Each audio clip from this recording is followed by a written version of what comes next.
World Mission Report. Waiting for Communion, November 9th, Arizona. Katrina was overjoyed when she heard that a Seventh-day Adventist church was opening in Page, Arizona. There were no Adventist churches near her home on the Navajo reservation, and she had not taken part in communion for 20 years. On the first Sabbath, the elderly woman sought out the church pastor after the sermon.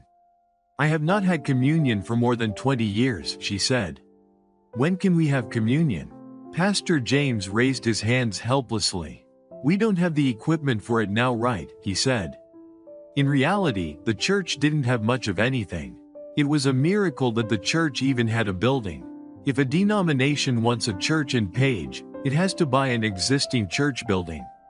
All churches stand on the same street in Page, and there is no place to build a new church.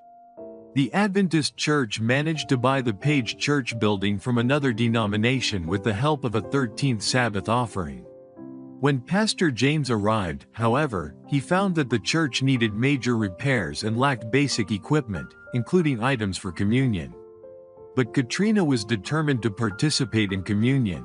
"I'll see what I can do about it," she said.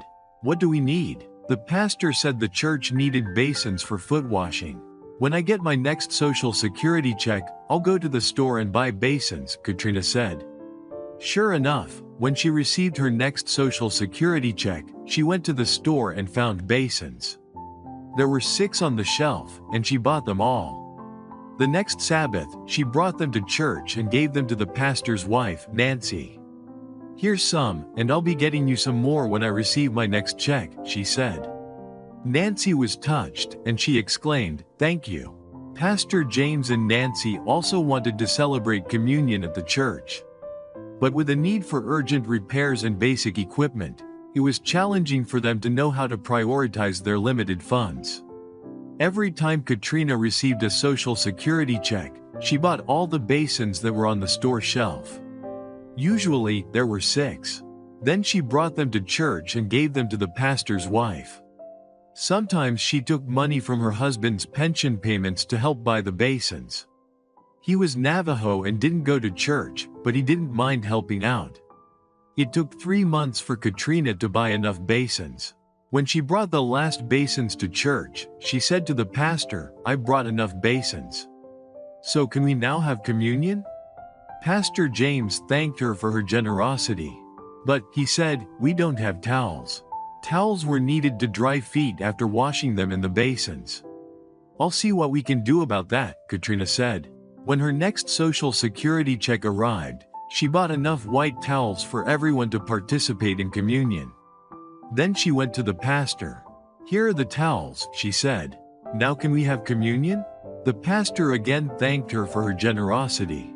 "But we had to get communion trays," he said. Katrina didn't know how to find those. "So," she said, "when can we get some? I can donate more money." Shortly afterward, another Adventist church donated a communion set, and the Page All Nations Seventh-day Adventist Church had everything needed for communion.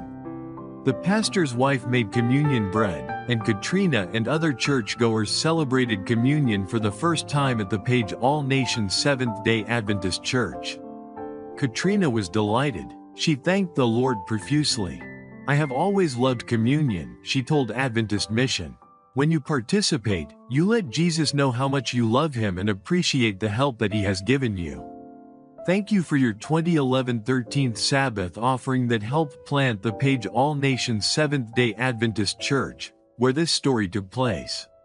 Thank you for planning a generous 13th Sabbath offering this quarter to further the spread of the gospel in the North American division.